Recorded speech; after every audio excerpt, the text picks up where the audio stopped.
По несправедливому рішенню суда я отримав 10 суток нібито за хулиганство, але там был переслед за стяг, который был на доме 47, вот, по московскому проспекту, и там была, собственно, засада довго зроблена. И мне, собственно, хотя стяг был усталеванный у 12 годин, меня затримали без 15,5. Милиціянти сказали, нібито я отмочился у присутності людей у поле. Я ще до суда, до меня пришел слідчий. По-перше, меня одразу на третий поверх. Вот, пришел слідчий, сказал, что я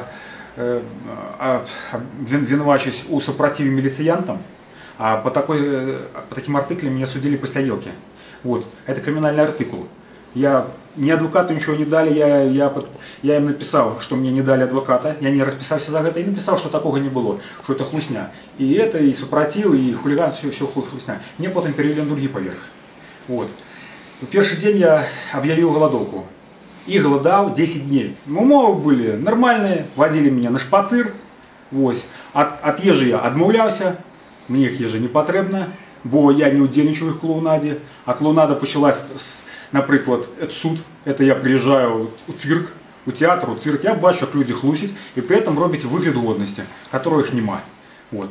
Хлусять, міліціянти хлусять, судді роблять вигляд, що не вірять, видають прикази. Я отримав 10 суток, 3 суток за хулиганство и 7 нібито я супротив оказывал. Супротив им не оказывают, они меня там пытались тягнуть за руки. Но я спокойно йшов. Їм, бачите, треба було біч. На весі була учинена психологічна провокація.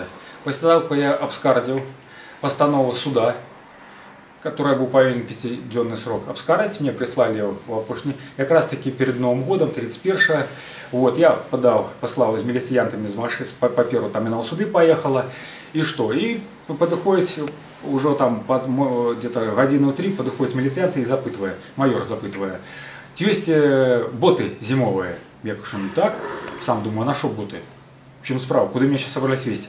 А з камер не кажуть, послухай, ти можеш сьогодні написали паперу, тебе хіба повинні визволити, на що вони будуть запитувати? Я думаю, ну так, може і правда, зараз в жопі опинусь, все, з дітьми, вот. І так добре так стало, так захотелось, але думаю, не, думаю, провокація это.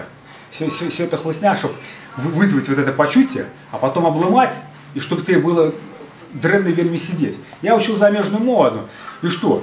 И мне так это взяло, что я больше учить не смог. Вот так вот. Это на самом речь. Когда там сидишь, вот это вот узденичая. И что, подходит мой термин, они меня упускают. И всем, а Сокарникова 9, он говорит, да можем вечером выпустить. Говорит, можем это. Я вот сижу и думаю, говорю, да не, кажу, я не знаю, что мне же такие провокации робили, когда я там сидел, на зоне, на Витебском этом самом турме, на зоне, говорю, вот так вот они робили, я это ведаю. Они, чтоб я, захотел, потом раз я обломать. Я ведаю, что это провокация. Я с ними уже добро знакомы.